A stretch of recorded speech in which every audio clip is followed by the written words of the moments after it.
She needed money to save her dying business. He needed a wife to save his empire. The contract was simple. 18 months, separate bedrooms, no feelings. But when Claire stepped into Dominic Kane's glass-walled penthouse and saw the billion-dollar CEO in that wheelchair, something shifted. Something neither of them had calculated. What happens when a fake marriage starts feeling dangerously real? Hit that subscribe button, smash the like, and drop a comment telling us where you're watching from. Let's begin. Claire Donovan's heels clicked against Italian marble as she stepped into the penthouse elevator at the Cromwell, Manhattan's most exclusive residential tower. Her portfolio bag felt heavier than usual, weighed down by rejection letters and final notice bills tucked inside.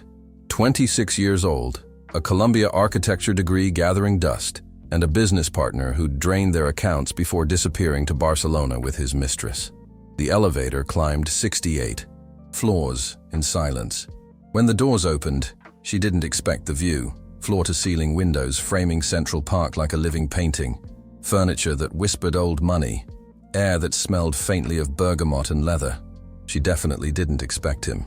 Dominic Kane sat behind a modern desk carved from black walnut, his wheelchair positioned with the precision of someone who'd learned to command space differently now. Charcoal suit tailored to perfection, dark hair just long enough to suggest he didn't care what others thought, and eyes the color of steel, sharp, assessing, missing nothing. Miss Donovan? His voice matched the penthouse, expensive, controlled, unexpectedly warm. You're early. Traffic was lighter than I thought. Claire fought the urge to fidget with her portfolio strap. She'd researched him obsessively after his assistant's cryptic call yesterday. Dominic Kane, 35, CEO of Kane Industries. Tech empire worth $4.2 billion. 18 months ago, his car had been, forced off the Palisades Parkway by what police called brake failure. The tabloids called it corporate sabotage. Either way, he'd lost the use of his legs and gained a board of directors questioning his leadership. Please, sit. He gestured to the chair across from him, and she noticed his hands, strong, capable, no wedding ring. I assume my assistant explained the unusual nature of this consultation. Claire perched on the edge of the leather seat. She said you needed interior design. Work, mansion in Greenwich, full renovation, timeline negotiable. That's partially true. Dominic leaned back, studying her with an intensity that made her skin warm. I read about your firm, Donovan and Associates. Your partner's rather spectacular betrayal made the business section. Heat crept up her neck. Of course he knew. Everyone knew. I also know you're 3 months behind on your office lease, he continued, voice matter of fact, not cruel. That you let go of your assistant last week. That you're talented enough to have designed the Ashford Hotel lobby at 24, but proud enough to refuse your parents' money to save your sinking ship. Claire's fingers tightened on her portfolio. If you invited me here I invited you here to offer a solution. He rolled forward slightly, the movement fluid despite the wheelchair. One that benefits us both. Something in his tone made her pulse quicken. What kind of solution? Dominic reached into his desk drawer, withdrew a leather folder, and placed it between them. My grandfather passed away 6 months ago, left me his estate, his art collection, and controlling shares of Kane Industries.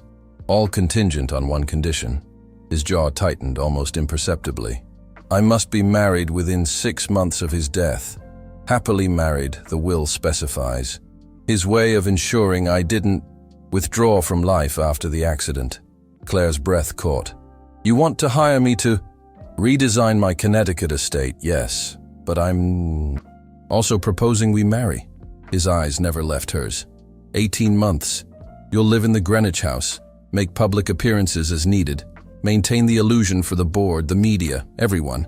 In exchange, I'll pay off your business debts, provide a $2 million salary, and when we divorce amicably after the required period, you'll walk away with connections that will make Donovan and Associates the most sought-after design firm in New York. The room tilted slightly. Claire gripped the chair. Arms. You're serious. Completely. He slid the folder closer. Contract's inside. I need an answer by tomorrow. The 6-month deadline is in 3 weeks. She should have stood up and walked out. Should have been offended, insulted, horrified. Instead, she heard herself ask, "Why me?" For the first time, something flickered behind that controlled expression, something almost vulnerable. "Because you looked me in the eye when you walked in here. Most people stare at the wheelchair first, then force themselves to look at my face. You did the opposite." He paused. "And because you need this as badly as I do, which means you'll honor the terms." Claire's mind raced through her options. Eviction notice, maxed credit cards, her mother's worried phone calls, the business she'd built from nothing crumbling around her. She thought of her ex-partner's betrayal, of proving everyone wrong, of having the resources to create something extraordinary. She thought of those steel gray eyes watching her, with an intensity that felt nothing like a business transaction. "The contract," she said slowly, "does it specify separate bedrooms?" A ghost of a smile touched Dominic's lips. Page 7, Clause 12. Completely separate living quarters. "This is a professional arrangement, Miss Donovan. Nothing more."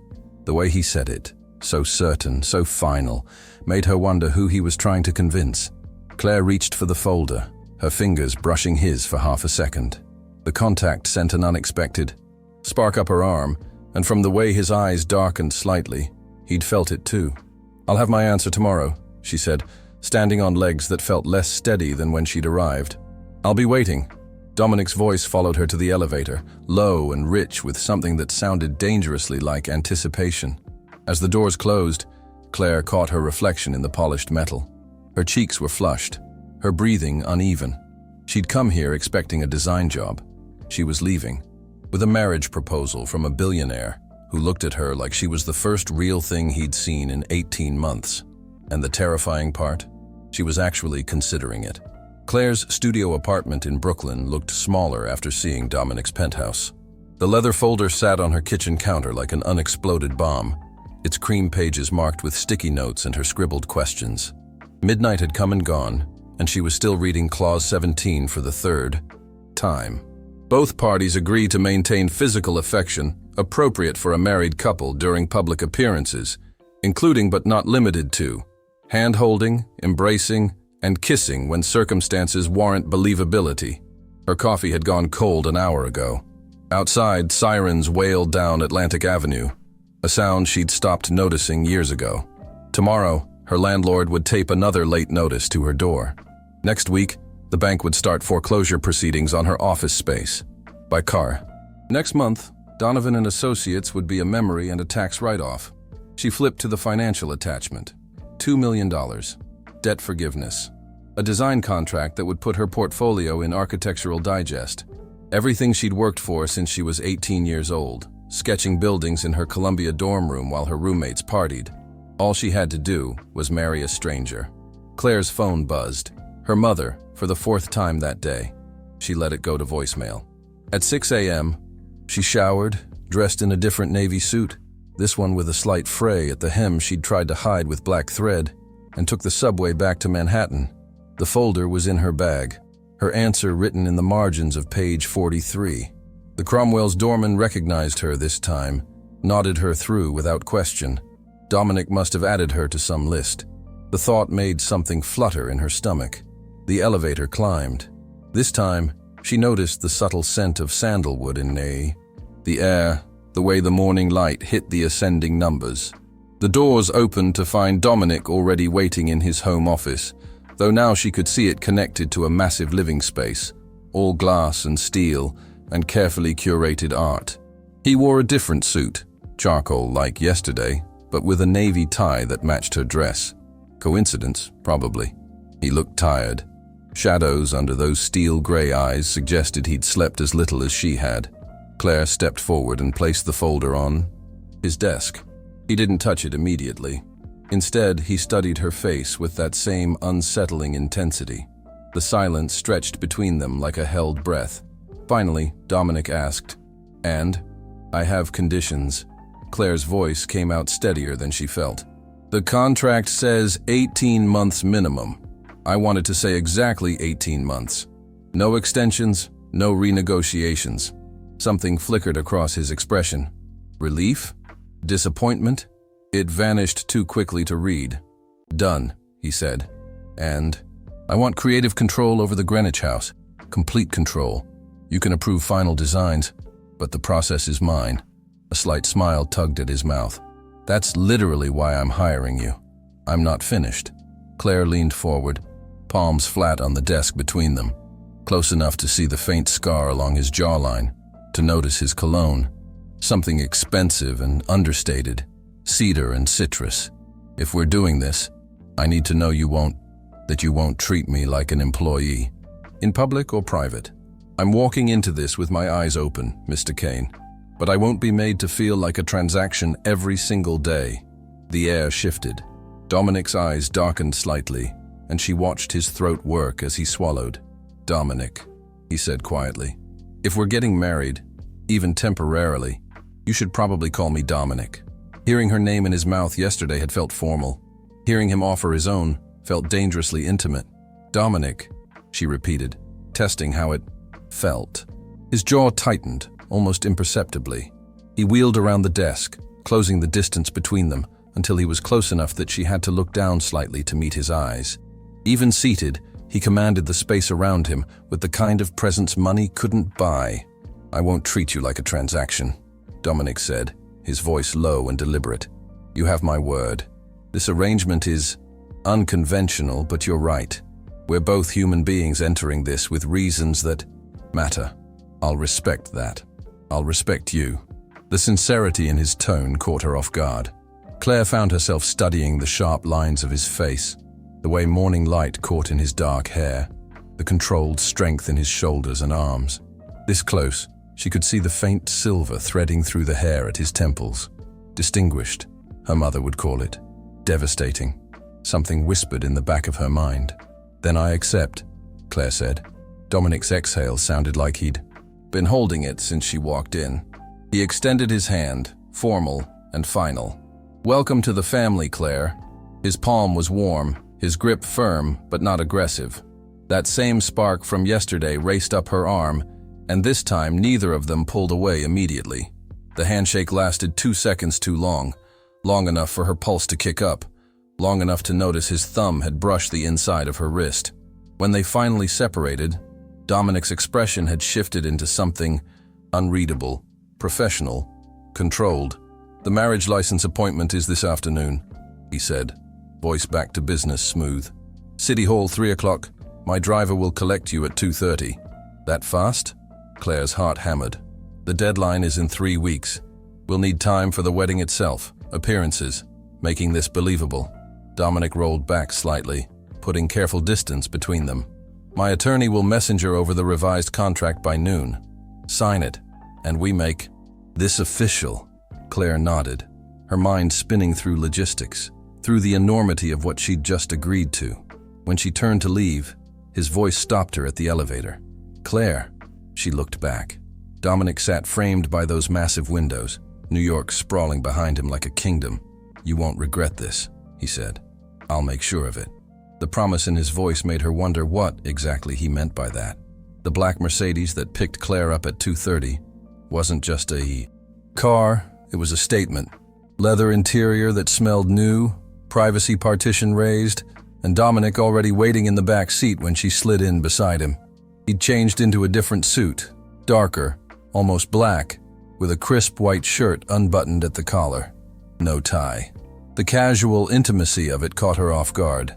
The driver pulled into Manhattan traffic without a word. Claire smoothed her dress, the only one she owned that didn't scream struggling designer, a simple cream sheath she'd worn to her Columbia graduation. Her hands wouldn't stop moving. Dominic noticed. He always seemed to notice. Second thoughts? He asked, his voice carrying none of the judgment she expected. 10th or 11th, actually. Claire forced a laugh that came out shakier than intended. Is this insane? This feels insane. Completely insane. Dominic agreed, and the honesty surprised her. He shifted slightly in his wheelchair, which had been secured with practiced efficiency she suspected he hated. Needing. For what it's worth, I didn't sleep last night either. She turned to look at him properly. Those shadows under his eyes were darker in the car's dim interior. You sure about this? You could find someone else. Someone more suitable. A socialite, maybe. Someone who already knows how to play this game. Something hard flickered across his expression. "I don't want someone suitable. I want someone real." He paused, then added quieter, "I want you." The way he said it, low, almost rough, made heat bloom in her chest. Claire's breath caught, and she watched his gaze drop briefly to her mouth before jerking back to the window. The silence that followed felt different, charged. They crossed into lower Manhattan, buildings growing older and more stately. City Hall's Beaux-Arts facade appeared through the window, all white limestone and wedding parties on the steps. Young couples laughing, families with cameras, the kind of joy that came from choosing this freely. Claire's stomach twisted. The driver opened Dominic's door first, retrieving his wheelchair with the kind of invisible efficiency that came from significant payment. Then her door opened, and suddenly she was standing on the sidewalk, staring up at the building where she was about to legally bind herself to a stranger. Dominic appeared beside her, and she felt his presence like heat. "We don't have to do this," he said quietly, surprising her again. "I can have my attorney find another solution. I won't trap you into something you don't want, Claire." She looked down at him, at the way afternoon light caught the silver in his hair, the strength in his jaw, the careful control he maintained over everything except his eyes, which held something vulnerable and entirely too human. "Do you want to back out?" she asked. "No." The word came fast, certain. "But what I want doesn't matter if you're uncomfortable." God, why did he have to be decent? This would be easier if he were cold, transactional. Everything the tabloids painted billionaire CEOs to be. Claire took a breath. "Let's go get married." Something shifted in Dominic's expression. Relief mixed with something darker, hungrier, gone too quickly to name. He moved toward the entrance, and she fell into step beside him. Inside, City Hall smelled like old wood and bureaucracy. Their appointment was in a small clerk's office on the second floor, accessed by an elevator that barely fit Dominic's wheelchair. The tight space forced Claire to stand close enough to feel the warmth radiating from him, to notice he'd shaved recently and missed a tiny spot under his jaw. She had the strangest urge to touch it. The doors opened, saving her from that particular insanity.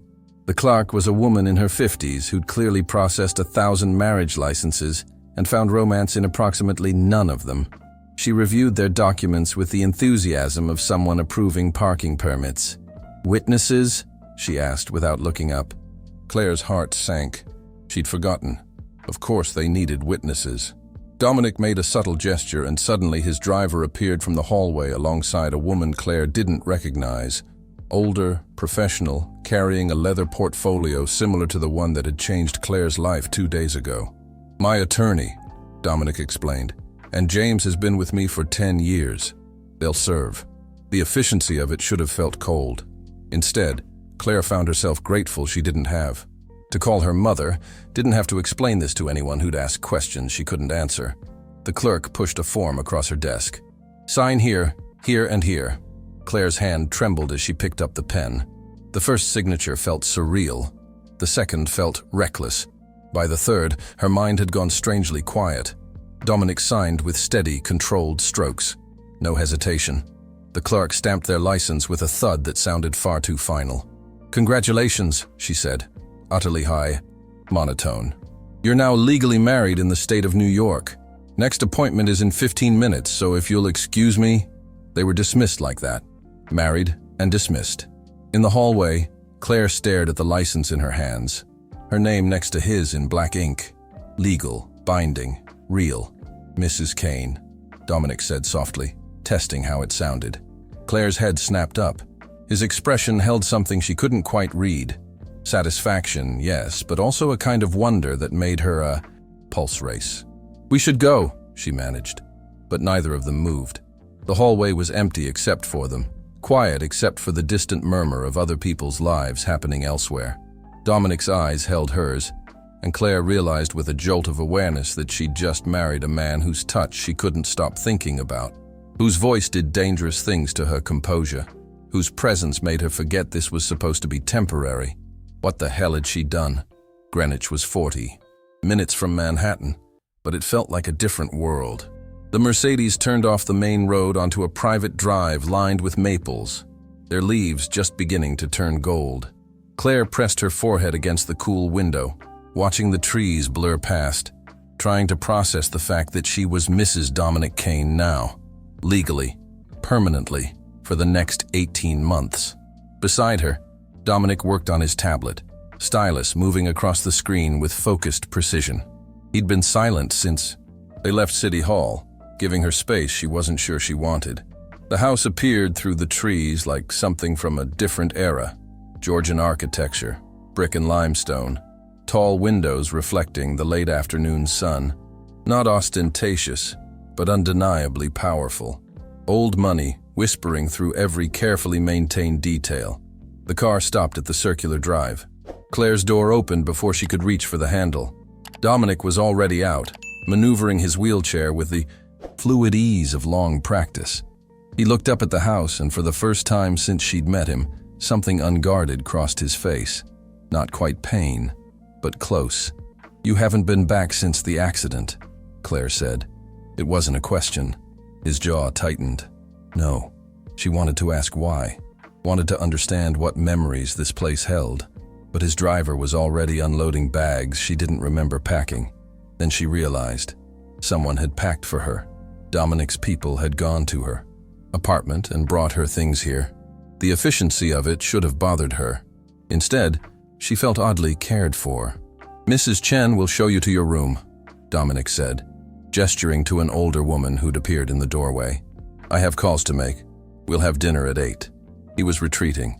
Claire recognized the motion, the way he'd shifted back into CEO mode, putting distance between them after the strange intimacy of the car ride, the marriage, all of it. She let him go. Mrs. Chen led her through rooms that smelled faintly of lemon polish and old wood. The interior was beautiful, but frozen, like a museum of someone else's life. Family portraits lined the hallways, none recent. The furniture looked expensive and unlived in. Her bedroom was on the second floor, east wing.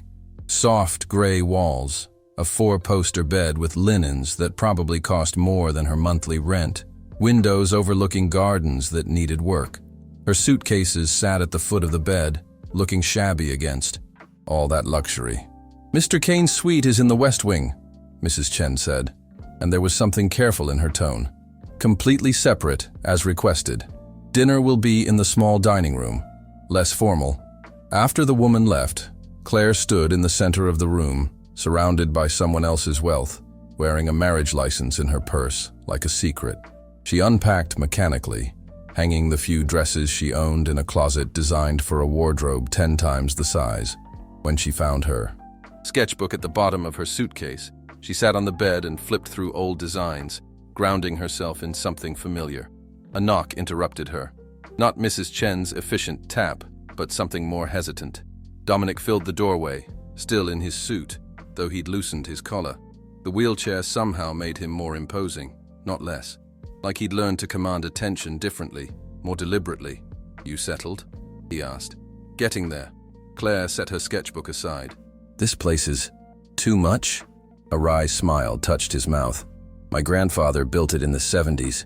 He had specific ideas about what wealth should look like."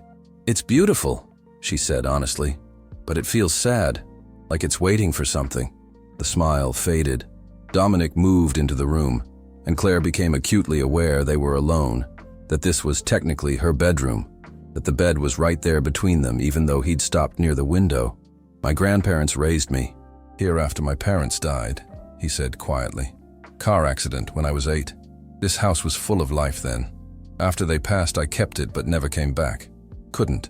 Claire's chest tightened. "Until the accident made you reconsider. Until the accident made me realize I was turning into a ghost myself." He looked at her then. Really looked. And the intensity stole her breath. "That's why the will had the marriage clause. My grandfather saw it coming. He was trying to force me back into living." The vulnerability in his voice did something dangerous to Claire's resolve to keep this professional. She stood without thinking, closing the distance between them until she was near enough to see the tension in his shoulders, the exhaustion he tried to hide. "Maybe he was right," she said softly. Dominic's eyes darkened. His gaze dropped to her mouth and the air between them shifted, heating. Claire's pulse kicked up, her body responding to proximity in ways that had nothing to do with contracts or arrangements. Claire.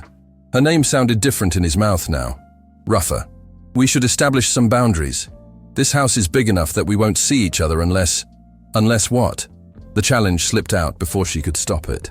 His throat worked. Unless we want to. The admission hung between them, loaded with everything they weren't saying. Claire became hyper-aware of how close she was standing, how, if she moved forward another 6 inches, she could touch. Him, could test whether that spark from their handshake was real or imagined. Dominic must have seen something in her expression because he wheeled back slightly, breaking the spell. "Dinner at 8, he repeated, voice controlled again. "Wear something comfortable. It's just us." He left before she could respond, the door clicking shut with a finality that felt like retreat and promise at once. Claire sank back onto the bed, her heart racing. Just us. The words shouldn't have sounded so intimate, but they did. Claire changed 3 times before settling on dark jeans and a soft cashmere sweater in forest green, the nicest casual outfit she owned. She left her hair down, added minimal makeup, and told herself the flutter in her stomach was just hunger. The small dining room turned out to be more intimate than she'd anticipated. Floor-to-ceiling windows overlooked the gardens, now lit by landscape lighting that turned the overgrown hedges into something almost romantic. A table-set day. For 2, candles already burning, wine breathing in a crystal decanter. Dominic was already there, transferred to a regular chair at the head of the table. He'd changed too. Dark jeans that fit him perfectly, and a charcoal Henley that did things for his shoulders she tried not to notice. His hair was slightly damp, like he'd showered. He looked up when she entered, and something flickered in his eyes. Appreciation, maybe, or hunger that had nothing to do with food. "You found it," he said, standing, partially with his arms to pull out the chair beside him, not across, beside. Close enough that she could smell his cologne again, cedar, and something darker. Mrs. Chen left very detailed directions. Claire sat, hyper-aware of the 6 inches between them. "This is cozy for a mansion. My grandmother insisted on it. Said the formal dining room was for impressing people you didn't actually like." A slight smile touched his mouth. This room was for family. The word hung between them. Family. Which they technically were now, in the most legal and least traditional sense. Mrs. Chen appeared with the first course. Seared scallops over cauliflower puree, plated like art. Then she vanished, leaving them truly alone. Claire picked up her fork, but Dominic reached for the wine first, pouring for both of them with steady hands. "2 unexpected solutions," he said, raising his glass. She met his eyes over the rim of hers. 2 18 months. The wine was perfect, of course. Everything in Dominic's world seemed to be perfect, except the parts that mattered most. They ate in silence for a moment, the kind that felt comfortable rather than awkward. Claire hadn't expected that, the ease of just existing in the same space with him. "Tell me something," Dominic said finally, setting down his fork. "Why architecture? What made you want to design spaces?" The question caught her off guard. Most people asked about her business failure, her mistakes, never about the why underneath it all. "My dad was a construction worker," she said, surprising herself with the honesty. "He'd take me to job sites when I was little. I'd watch these buildings go up, floor by floor, and I was obsessed with how something could start as an idea and become a place where people lived their entire lives." She took a sip of wine. "He died when I was 16. Workplace accident. After that, I guess I wanted to create spaces that felt safe, permanent, things that wouldn't just disappear." Dominic's expression softened. "I'm sorry. It was a long time ago." Claire traced the stem of her wine glass. "But yeah, it's why I'm probably too emotionally invested in my work. Why losing the firm felt like losing him all over again." She hadn't meant to say that last part. The wine was making her reckless. Dominic reached across the small distance between them and covered her hand with his. The contact sent electricity straight through her nervous system. His palm was warm, solid, real. "You're not losing anything," he said, quietly. "You're getting a chance to rebuild. Bigger, better, on your terms." Claire's breath caught. His thumb had started moving in small circles against her wrist, probably unconsciously, but the touch was doing devastating things to her composure. "Is that what you're doing?" she asked, voice softer than intended. Rebuilding? His jaw tightened, but he didn't pull his hand away. Trying to. The accident made me realize I'd built an empire but forgotten to build a life. I was so focused on proving myself after my parents died, on making my grandparents proud, that I became exactly what you saw in that penthouse. Successful and completely alone. The vulnerability in his admission made Claire's heart clench. She turned her hand over, threading her fingers through his. The gesture was meant to be comforting, but the moment their palms pressed together, something shifted. His eyes darkened. His breathing changed. Neither of them moved to break the contact. This wasn't supposed to happen, Dominic said, his voice rough. What wasn't? This, you. He looked at their joined hands like they were something dangerous. I hired you because I needed a solution, not because I wanted. He stopped himself, but the damage was done. Claire's pulse raced. Wanted what? The question hung in the air between them, loaded and reckless. Dominic's gaze lifted to hers, and what she saw there made her stomach flip. Want, raw and undeniable. The same thing she'd been trying to ignore since she first walked into his penthouse. Before either of them could do something stupid, Mrs. Chen returned with the main course. They broke apart like teenagers caught kissing, the spell shattered but not forgotten. The rest of dinner passed in a haze of conversation that felt both too easy and impossibly charged. Dominic told her about growing up in Greenwich, about his grandparents' dinner parties, about learning to run a company from board meetings he'd sat in on at 16. Claire shared stories about Colombia, about her first design win, about the coffee shop where she'd spent every morning sketching ideas on napkins. They finished the wine, then opened another bottle. By the time dessert arrived, chocolate torte with raspberry coulis, Claire's walls had come down entirely. She was laughing at Dominic's dry observations about Manhattan society, watching the way candlelight caught in his eyes, forgetting entirely that this was temporary. When she reached for her water glass, her elbow knocked her fork off the table. They both bent to retrieve it at the same time, and suddenly Claire found herself inches from Dominic's face, close enough to feel his breath, to see the exact moment his control slipped. His hand came up to cup her jaw, thumb brushing her cheekbone with devastating gentleness. "Tell me to stop," he murmured. But Claire didn't want him to stop. She wanted to close those last few inches, wanted to know if his mouth felt as good as she'd been imagining all evening. The fork lay forgotten on the floor between them. Claire closed the distance. The kiss started gentle, a soft press of lips that tasted like wine and chocolate and reckless decisions. Then Dominic's hand tightened on her jaw, angling her head slightly, and gentle became something else entirely. His mouth moved against hers with a hunger that matched the tension that had been building between them since the moment they met. Claire's hand found his shoulder, fingers curling into the soft fabric of his. Henley, anchoring herself as the world tilted. He kissed like he did everything else, controlled and intense, but with an edge of something wild underneath. When his tongue traced her lower lip, she made a sound she'd definitely be embarrassed about later. The fork was still somewhere on the floor. Neither of them cared. Dominic pulled back first, breathing hard, his forehead resting against hers. His thumb stroked her cheekbone once, twice, like he couldn't quite make himself stop touching her. "That was a mistake," he said, voice rough. The words hit like cold water. Claire jerked back, heat flooding her cheeks. "Right, of course. No." His hand caught hers before she could fully retreat. "Not like that. I meant I shouldn't have. You've had wine.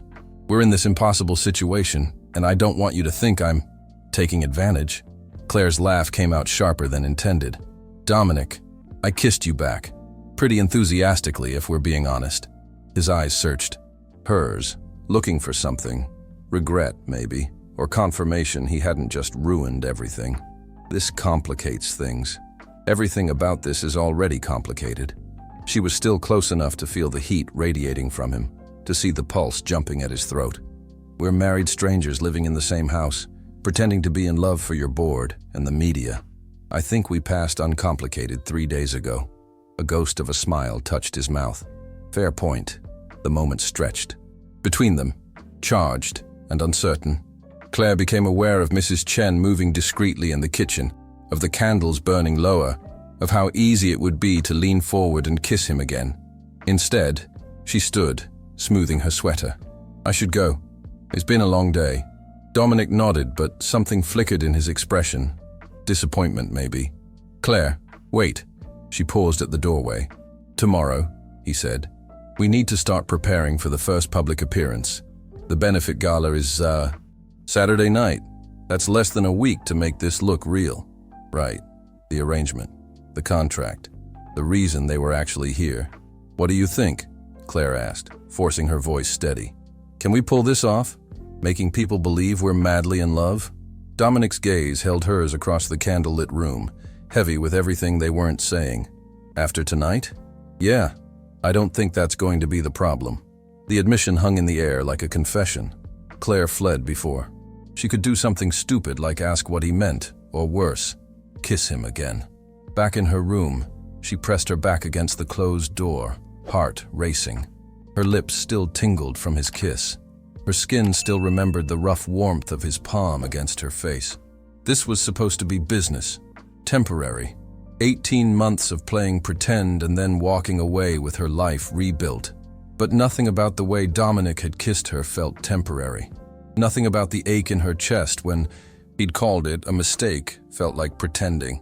Claire changed into pajamas mechanically, brushed her teeth, climbed into the expensive bed that suddenly felt too big and too empty. Sleep seemed impossible. Around midnight, she heard it, a sound from somewhere in the house. Not loud, but distinct. A crash, maybe, or something heavy falling. She should stay in her room, mind her business, respect the boundaries they'd supposedly established. Instead, Claire found herself in the hallway, following the sound. It came from the west wing, from Dominic's suite.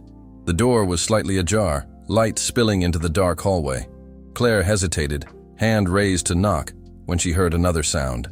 Not a crash this time. A groan. Pain, raw and unguarded. Her heart seized. She pushed the door open. Dominic's bedroom was twice the size of hers, all dark wood and masculine lines. But Claire barely noticed the decor. Her attention locked on Dominic, transferred to the edge of his bed, his wheelchair, within reach, but unused. He was shirtless, and she could see the tension corded through his shoulders and back, the way his hands gripped his thighs like he was fighting against something invisible. He looked up when she entered, and the vulnerability in his expression stole her breath. "Muscle spasms," he said tightly. "They happen sometimes, usually at night." Claire moved toward him without thinking. "What can I do?" "You should go." But even as he said it, another spasm hit, and she watched him white-knuckle through it. "I'm not going anywhere." Claire knelt in front of him, her hands hovering uncertainly. "Tell me how to help." Dominic's jaw clenched. "The medication is in the bathroom, top shelf, but it takes 20 minutes to work. And Another spasm cut him off, his entire body going rigid. Claire was already moving. She found the medication, filled a glass with water, and was back beside him in seconds. He took the pills with shaking hands, and she steadied the glass when he nearly dropped it. "What else?" she asked. "Heat? Massage? Tell me what usually helps." "Stretching. But I can't." He gestured vaguely at his legs, frustration evident in every line of his body. "Show me what to do." Dominic looked at her like she'd offered to walk through fire for him. "Claire, you don't have to." "I know I don't have to." She met his eyes steadily. "Show me." After a long moment, he nodded. His voice was strained as he explained which muscles to work, how much pressure, the angle that helped most. Claire knelt on the bed beside him, hands hovering over his left thigh. "This is going to be awkward," Dominic said, and she caught the edge of dark humor in his tone. "In case you were wondering. Good thing we're already married then." Claire's attempt at lightness fell flat when her hands made contact with his skin. His legs were warmer than she expected, the muscles beneath showing the kind of definition that came from adapted physical therapy. She could feel the spasm locked deep in the tissue. She started working carefully, using the heel of her palm like he'd instructed. The first pass made him hiss through his teeth. "Too much?" she asked. "No. Keep going." The room fell into a rhythm, her hands moving, his breathing gradually evening out, the medication slowly taking effect. Claire tried to focus on the mechanics of it, on helping him, but she was hyper-aware of every point of contact, the heat of his skin, the scattered scars she could feel but not see in the dim light, the intimacy of touching him this way, of being trusted with his vulnerability. "How did you know?" Dominic asked after several minutes, his voice quieter. "That I needed help? I heard something fall. Came to investigate." Claire's hands moved to his right leg, repeating the process. "You trying to be stoic and suffer alone?" A rough laugh escaped him. "Something like that. I've gotten good at hiding this part. From everyone? From everyone who matters." He paused. "Until now." The admission settled between them like a gift. Claire looked up from her work to find him watching her with an expression that made her heart stutter. Not grateful exactly. Something deeper. "Does it hurt?" she asked softly. "I mean, besides the spasms." "Sometimes. Phantom pain, mostly. My brain expecting signals that don't come anymore." His hand came up, almost unconsciously, brushing a strand of hair back from her face. The gesture was so tender it made her chest ache. "But this helps. You help." Claire's hand stilled on his thigh. They were so close now, her kneeling on the bed beside where he sat, his fingers still touching her hair. The medication had worked. She could feel the muscles relaxing under her palms, but neither of them moved apart. "Dominic," she whispered, not sure what she was asking for. His eyes dropped to her mouth, then back up. "We shouldn't. Probably not. The contract specifically says—" "I know what it says." But his hand slid from her, hair to cup her face again, thumb tracing the line of her jaw. Claire's breath caught. Her hands were still on his thigh, and she felt his muscle tense under her touch. Not from pain this time. "Tell me you don't feel this," Dominic said, his voice barely above a whisper. "Tell me I'm imagining it, and I'll let you go back to your room. We'll pretend this was just about the spasms." Claire's heart hammered against her ribs. She should lie. Should protect them both from whatever this was becoming. Should remember that in 18 months, this all ended. Instead, she leaned forward and kissed him. This kiss was different from the one in the dining room. Slower, deeper, heavy with intention. Dominic's hand tightened on her face, his other arm coming around her waist to pull her closer. Claire went willingly, shifting on the bed until she was nearly in his lap, one hand braced on his bare shoulder for balance. He tasted like the medication he'd just taken, bitter underneath, but she didn't care. His mouth moved against hers with a hunger that matched her own, and when his tongue slid against hers, heat pooled low in her belly. Claire's fingers traced the muscles of his chest, feeling his heart racing as fast as hers. Dominic made a sound low in his throat, and the vibration of it against her palm was intoxicating. They broke apart only when air became necessary, both breathing hard. Claire's forehead rested against his, her hands still splayed across his chest, feeling the rapid rise and fall. "This is really stupid," she managed. Dominic's laugh was breathless. "Terrible idea. We should stop." "Absolutely." Neither of them moved. Dominic's hand slid from Claire's face down to her neck, his thumb tracing the rapid pulse at her throat. The touch sent shivers through her entire body. She shifted slightly, settling more fully against him, and felt the sharp intake of his breath. "Claire!" Her name was half warning, half plea. She pulled back just enough to look at him. His eyes had gone dark, pupils blown wide, and the control he wore like armor was cracking. "We're adults," she said softly. "We can decide what this is. Can we?" His hand tightened slightly on her waist. "Because right now I can't think past wanting you, and that's dangerous for both of us." The raw honesty in his voice made her heart race even faster. Claire's fingers traced the line of his collarbone, feeling him shiver under her touch. "What if I want you too?" Dominic made a sound low in his chest that wasn't quite a groan. His hand came up to tangle in her hair, and when he pulled her back down to him, the kiss was different again, hungrier, more desperate, like they'd both stopped pretending this was about anything except the need burning between them. Claire's hands explored the planes of his chest, mapping muscle and warmth and the scattered scars she'd felt earlier. Each touch made his breathing rougher, made his grip on her tighter. When her fingers accidentally brushed his ribs, he broke the kiss with a sharp gasp. "Ticklish," he admitted. and the unexpected vulnerability made her smile against his mouth, filing that away for later. Dangerous woman, but he was smiling too, and something about the moment, the humor mixed with heat, made everything feel more real, more right. Dominic's hands found the hem of her pajama top, fingers skimming the bare skin of her waist. The contact was electric. Claire arched into him, and his control finally shattered. He kissed her harder, deeper, one hand sliding up her back, while the other kept her anchored against him. She could feel every point of contact, his chest against hers, his hand burning hot against her skin, the tension coiled in his body. When she shifted her weight, pressing closer, Dominic's hand fisted in her hair, pulling her head back to expose her throat. His mouth traced the line of her jaw, down to the sensitive spot below her ear.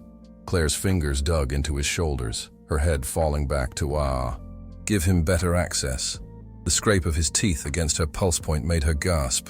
"Tell me to stop," Dominic murmured against her skin, even as his hand slid higher under her shirt. "Tell me this is too fast." But Claire didn't want him to stop. She wanted more of this, more of him, more of the way he made her feel alive in ways she hadn't in years. Her hands found his face, pulling him back up to kiss her properly. The kiss turned molten.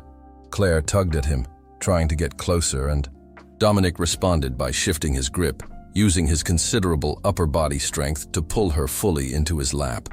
The new position made them both freeze for a second, awareness crackling between them like lightning. "Okay?"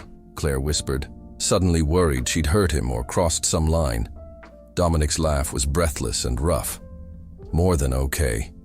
His hands spanned her waist, thumbs brushing the underside of her ribs. "You have no idea what you do to me."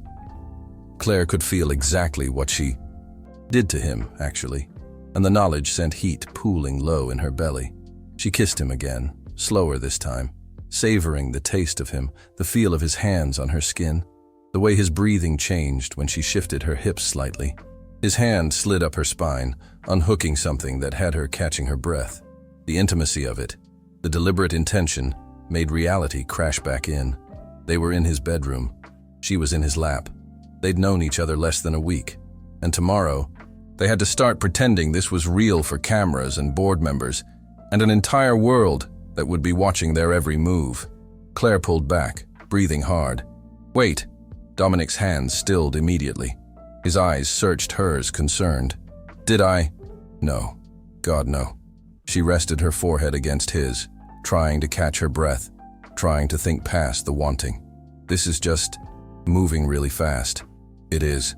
His thumb traced soothing circles on her waist, even though she could feel the tension still coiled in his body. "I'm sorry, I didn't mean to." "Stop apologizing." Claire's hands cupped his face, making him look at her. "I want this. I want you. But maybe we should slow down. Figure out what this actually is before we—" She gestured vaguely between them. Understanding flickered in his eyes, followed by something that looked like relief. "You're right. We should."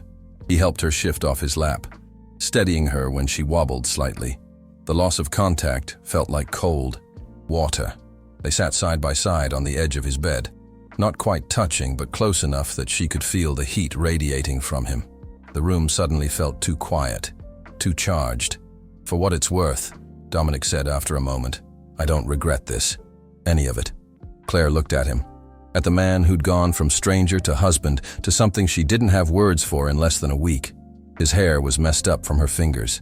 His eyes were still dark with want, but there was also tenderness there, and patience, and something that made her chest feel too tight.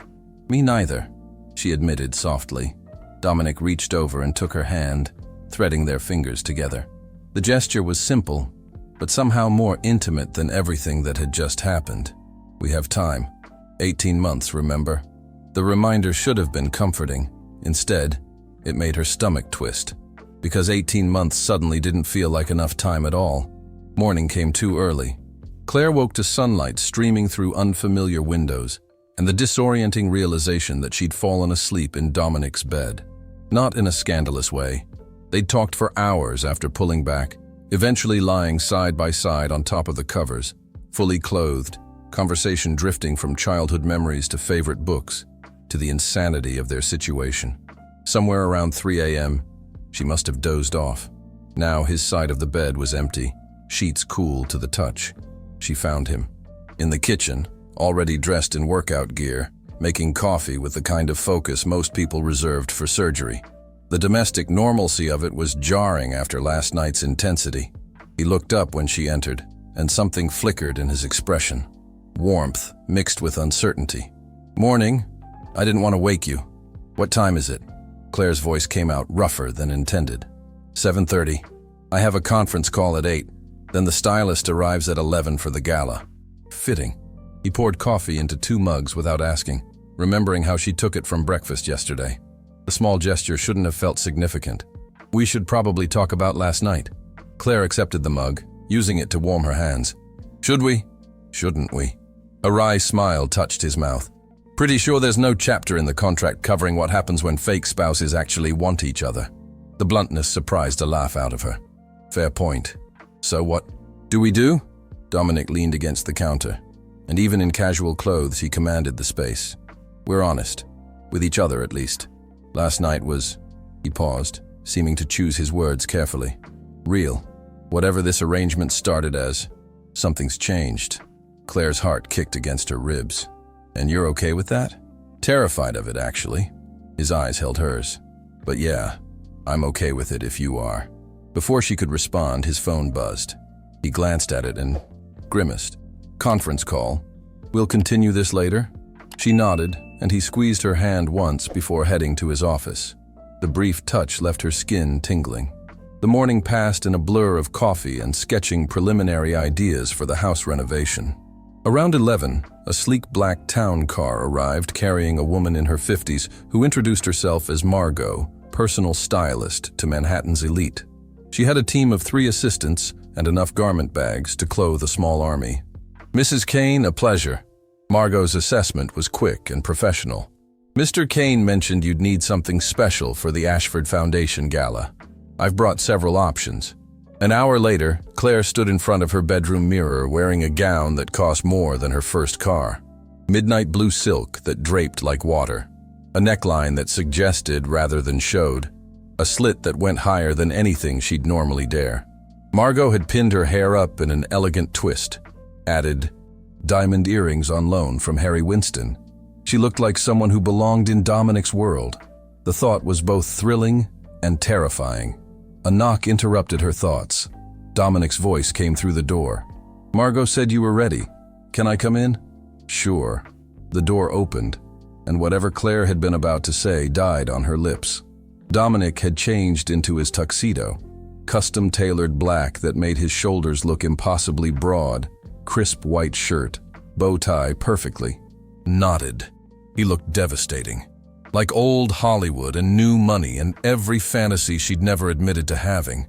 But it was his expression when he saw her that stole her breath. He'd gone completely still in the doorway, eyes tracking from her heels to the slit in the dress, to the way the silk draped across her body. When his gaze finally reached her face, the heat in it made her stomach flip. "Jesus, Claire!" His voice was rough. "You're too much?" She smoothed the dress nervously. "Perfect." He moved into the room and she noticed he'd transferred back to his wheelchair for the evening. Easier for the event, probably. "You're absolutely perfect." The sincerity in his tone made her blush. "You clean up pretty well yourself." A smile tugged at his mouth. "We're going to cause a scene, you know. Walking into that gala together." "Wheeling into that gala," she corrected, and his smile widened. "Wheeling," he agreed. "But the point stands. Every camera in New York society is going to be on us. They'll analyze every look, every touch, every word." Claire's stomach twisted with nerves. No pressure or anything. Dominic reached for her hand, pulling her closer until she stood directly in front of him. His hands settled on her waist, thumbs brushing the silk. The touch was intimate, but respectful. A promise and a question at once. "Here's what I need you to know," he said quietly. "Whatever we do tonight, whatever we show them, it's not entirely pretend anymore. Least not for me." Claire's heart hammered. "Dominic, I'm not asking you to decide anything right now." His grip tightened slightly. "I just need you to know where I stand. So when I look at you like I can't breathe, when I touch you like you're mine, it's not just for the cameras." The admission hung between them, heavy and honest. Claire's hands came to rest on his shoulders, and she leaned down until their faces were level. "Then we're on the same page," she whispered. His eyes darkened. "Are we?" "Yeah." She brushed her lips against his, soft and brief. "We are." When she pulled back, Dominic looked at her like she'd just promised him the world. "The car leaves in 20 minutes. You ready for this?" Claire thought about the cameras, the scrutiny, the lie that was becoming truth. "As ready as I'll ever be." The Ashford Foundation Gala was held at the Metropolitan Museum of Art, and arriving there felt like stepping into a different universe. Red carpet lined with photographers, society reporters shouting questions, flashbulbs creating artificial daylight against the evening sky.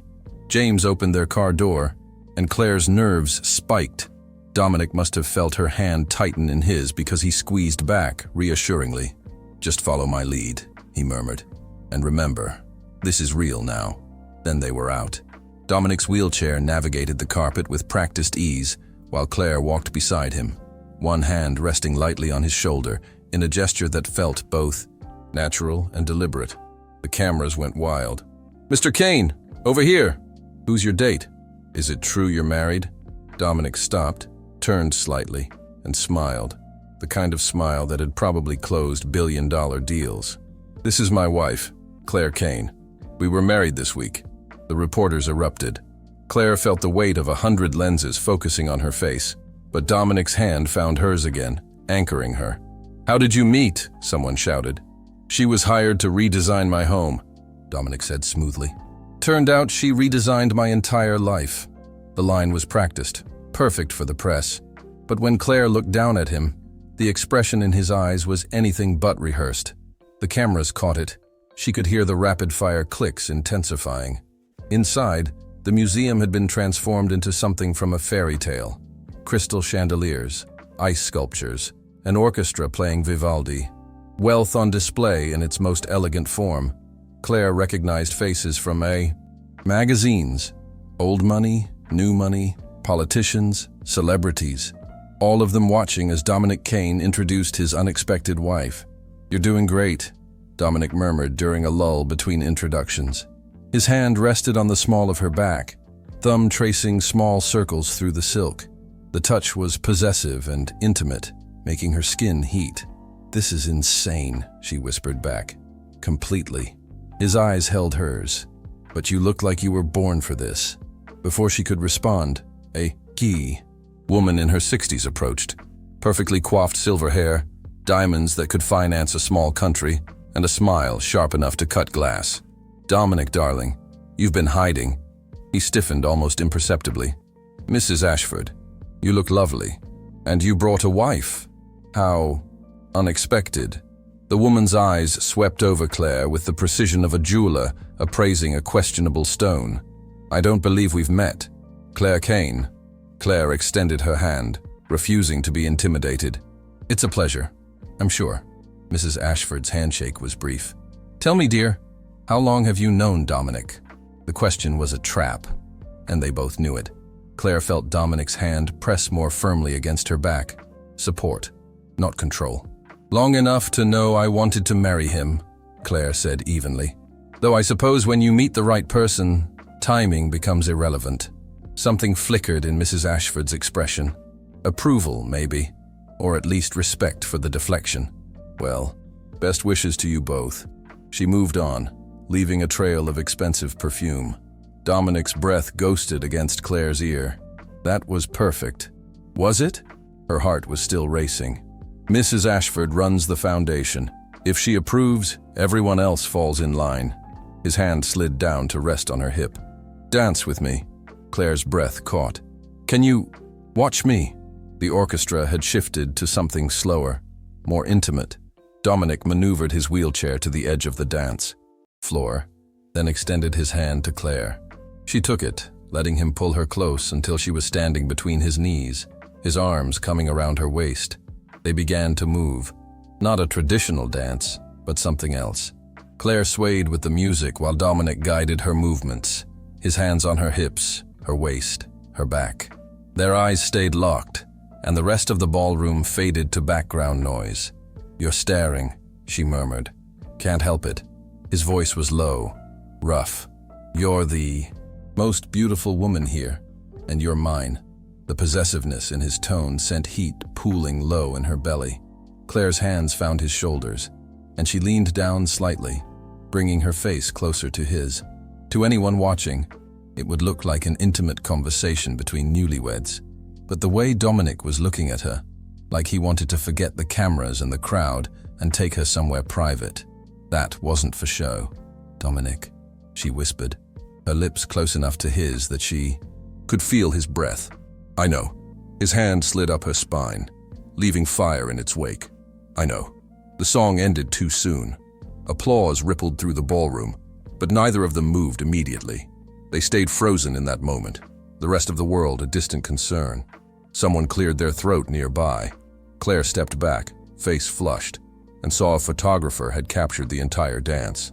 Tomorrow that photo would be everywhere. The reclusive billionaire CEO and his mysterious new wife, locked in a moment so intimate it felt like witnessing something private. The thing was, it had been private. Real. Everything the contract said, it shouldn't be. The car ride back to Greenwich started in silence. Claire could still feel the eyes of Manhattan society on her skin, still hear the whispers that had followed them through the gala. But none of that mattered as much as the way Dominic kept looking at her across the back seat, like he was holding himself back from something. The privacy partition was up. They were alone for the first time since that dance. "You were incredible tonight," Dominic said finally, his voice low in the dark interior. "The way you handled Mrs. Ashford, the press, all of it." Claire kicked off her heels, tucking her feet under her. The silk dress pooled around her legs. "I had a good teacher." "I didn't teach you that." He moved closer, the leather seat creaking. "That confidence, that fire, that's all you." His hand found her knee, warm through the thin silk. Claire's breath caught. They were still 20 minutes from home. 20 minutes alone in the dark with all the tension from the evening crackling between them like electricity. "Dominic." His name came out softer than intended. "Tell me to stop." His hand slid higher, fingers tracing the edge of the dress's slit. "Tell me you don't feel this." But Claire was done pretending. She leaned across the seat and kissed him hard, pouring all the frustration and want from the evening into high guy. Dominic made a sound low in his throat, his hand fisting in her hair, pulling her closer. The kiss turned desperate. Claire found herself half in his lap, the dress riding up, his hands everywhere, her waist, her thigh, her back. When his mouth moved to her throat, she gasped. "We should wait," she managed, even as her head fell back to give him better access. "Until we get home." 18 minutes, Dominic murmured against her pulse. "I've been counting." The confession made her laugh, breathlessly, and he captured the sound with another kiss. By the time the car pulled into the Greenwich driveway, they were both disheveled and breathing hard. The pretense of control completely shattered. James opened the door with professional discretion, his expression carefully neutral as Dominic transferred to his wheelchair. Claire's lipstick was smudged, her hair half fallen from its elegant twist. She didn't care. The house was dark except for the lights Mrs. Chen had left on. She'd gone home hours ago, leaving them truly alone. Claire barely remembered walking through the hallways. All she knew was Dominic's hand in hers, the heat in his eyes, the certainty that tonight something fundamental was about to change between them. They ended up in his room. Larger, closer, it didn't matter. The moment the door closed, Dominic pulled her back to him. "Last chance to change your mind," he said, even as his hands found the zipper of her dress. Claire's answer was to help him with the tuxedo jacket, fingers fumbling with buttons in her haste. "I'm not changing my mind." The dress slipped off her shoulders, pooling at her feet in a whisper of silk. Dominic's breath caught, his eyes darkening as they traced over her. When he reached for her, his touch was reverent and hungry at once. What followed was a blur of sensation, his mouth on her skin, her hands learning the planes of his chest, the controlled strength in his arms as he lifted her onto the bed, the way he made her feel beautiful and wanted and seen in a way she'd never experienced before. They moved together with an urgency born from days of holding back, of pretending this wasn't inevitable from the moment they met. When he kissed his way down her body, Claire's fingers tangled in his hair, her breathing uneven. Every touch felt electric, overwhelming. Right. Later, much later, they lay tangled in his sheets, her head on his chest, his fingers tracing lazy patterns on her shoulder. The room smelled like their cologne mixed together, like sweat and satisfaction, and something that felt dangerously close to belonging. That wasn't supposed to happen, Claire said softly, though there was no regret in her voice. Dominic's chest vibrated with quiet laughter. I'm starting to think nothing about us is going according to plan. She lifted her head to look at him. His hair was a mess from her fingers, his expression more relaxed than she'd ever seen it. And you're okay with that? I'm more than okay with it. He cupped her face, thumb brushing her swollen lips. Claire, this stopped being fake the moment you walked into that elevator. Maybe even before. Her heart squeezed. So what do? We stop pretending it's temporary. His eyes held hers, serious and searching. We see where this goes, really goes. The enormity of what he was suggesting hit her. This wasn't the contract anymore. This was real feelings, real risk, real possibility of getting hurt when it all ended. But looking at him, at the vulnerability in his expression, the hope carefully guarded behind his steel gray eyes, Claire realized she was already in too deep to protect herself. Okay, she whispered. Dominic pulled her back down to him, kissing her slowly, deeply, like he had all the time in the world to memorize the taste of her. And maybe he did. Maybe they both did. The thought should have terrified her. Instead, it felt like coming home. 17 months. Claire stood in the renovated library of the Greenwich house, her design finally complete, watching snow fall through the new floor-to-ceiling windows. The house had transformed from a frozen museum into something warm, lived in, real, just like everything else in her life. Behind her, she heard the familiar sound of Dominic's wheelchair. She didn't turn around, her reflection in the window showing the small box she was holding, the one that had arrived this morning from his attorney. You found it, Dominic said quietly. Hard to miss.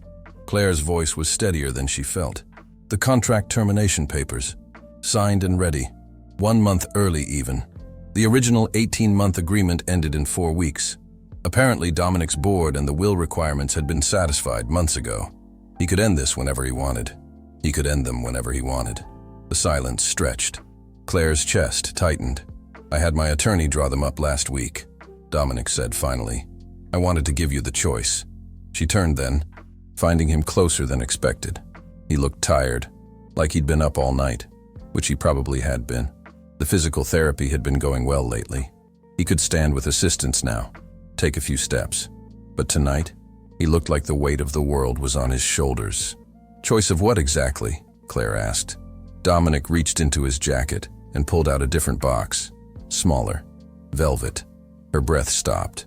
The contract was always meant to be temporary, he said, his voice rough with emotion.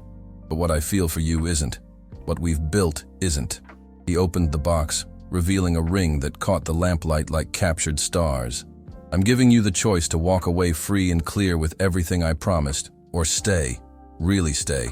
Not because of money or contracts or what anyone expects. Claire's hands trembled. Dominic, I love you. The words came out raw, honest, terrifying. I think I loved you from that first day in the penthouse when you looked at me instead of the wheelchair. I just didn't know it yet. He held her gaze. These 17 months with you have been the realest thing in my entire life. So I'm asking, not as a business arrangement, not as something temporary. Will you marry me? Again. For real this time. Tears blurred Claire's vision. All the fear, all the uncertainty about what would happen when the contract ended, dissolved. Because this man, brilliant, damaged, beautiful, was offering her forever. You absolute idiot, she said, laughing, through tears. Did you really think I wanted to leave? Hope flickered in his eyes. Claire, I fell in love with you somewhere between the City Hall marriage and the first dinner. She moved to him, cupping his face in her hands. Probably before that, if I'm honest. You think I'd renovate an entire mansion for someone I planned to leave? Dominic's laugh was shaky, relief evident. So, is that a yes? It's a yes to everything. Claire kissed him softly. To real marriage. To no more contracts. To building something permanent. He slid the ring onto her finger, a perfect fit because of course he'd known her size, and pulled her down to kiss her properly, the kind of kiss that tasted like promises and second chances, and coming home. When they finally broke apart, Dominic rested his forehead against hers. I need to tell you something else. The physical therapy. Dr. Morrison thinks I might regain more mobility, maybe enough to walk again with time. Claire's heart clenched. That's incredible. But if I don't, he said quietly, searching her eyes. If this is as good as it gets, then this is perfect. She meant it. I didn't fall in love with you because of what your legs could or couldn't do. I fell in love with your terrible sense of humor, your ruthless business tactics, the way you make me coffee exactly how I like it. She smiled. And yeah, definitely the way you kiss. His eyes went soft. I don't deserve you. Lucky for you. Love isn't about deserving. Outside, snow continued to fall on the gardens they'd redesigned together, on the life they'd built from a fake arrangement. Inside, Claire curled into Dominic's lap in the library she'd created, wearing a real engagement ring, planning a real future. Mrs. Chen found them there hours later, tangled together and laughing about something only they understood. She smiled knowingly and left them alone, closing the door on their beginning, because that's what it was. Not an ending disguised as a contract, but a real beginning built on the truth that sometimes the best things in life are the ones you never see coming. So, what did you think of Claire and Dominic's journey? Rate this story from 1 to 10 in the comments below. I'd love to hear what you thought.